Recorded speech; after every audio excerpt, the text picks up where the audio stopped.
అది ఒక వర్షం పడుతున్న మధ్యాహ్నం. నందన్ అతని డాగ్ రస్టీ చూస్తుండగా నందన్ బుక్ షెల్ఫ్ నుంచి ఒక మ్యాజిక్ పేపర్ ఎగిరి కింద పడుతుంది. చూస్తుండగా మొత్తం మారిపోయింది. ఒక సుడిగుండంలాగా గాలి వీచింది. నందన్ మరియు రస్టీ ఒక రంగుల ప్రపంచంలో తేలిపోయారు.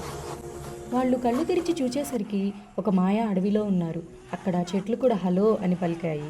అక్కడ వారు చాలా కొత్త స్నేహితులను కలిశారు. బన్నీ, స్క్వీకీ. కానీ నందన్ మరియు రస్టీకి ఆ అడవిలో వాళ్ళందరూ చాలా విచారంగా కనిపించారు. బెల్లా పక్షి ఒక స్ఫటికం దగ్గరకు ఎగిరి వచ్చింది. అది ఒక దయా స్ఫటికం అని చెప్పింది.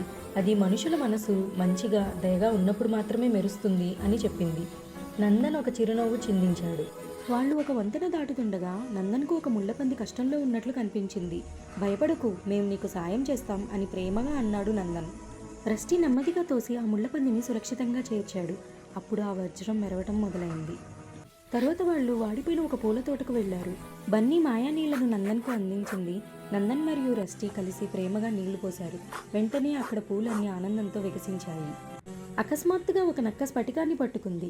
రస్టీ ధైర్యంగా మురిగాడు. కానీ నందన్ చిరునవ్వుతో, సంతోషంగా ఉండటానికి దొంగతనం చేయనవసరం లేదు, నువ్వు మా స్నేహితుడివైతే చాలు అని అన్నాడు.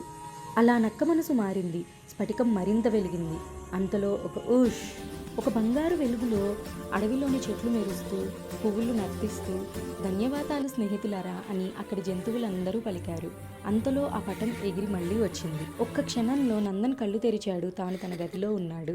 నందన్ మరియు రస్టీ నవ్వుకుంటూ మెల్లగా ఇలా అన్నారు, మంచి మనసు మరియు దయ అనేదే నిజమైన మాయ అని.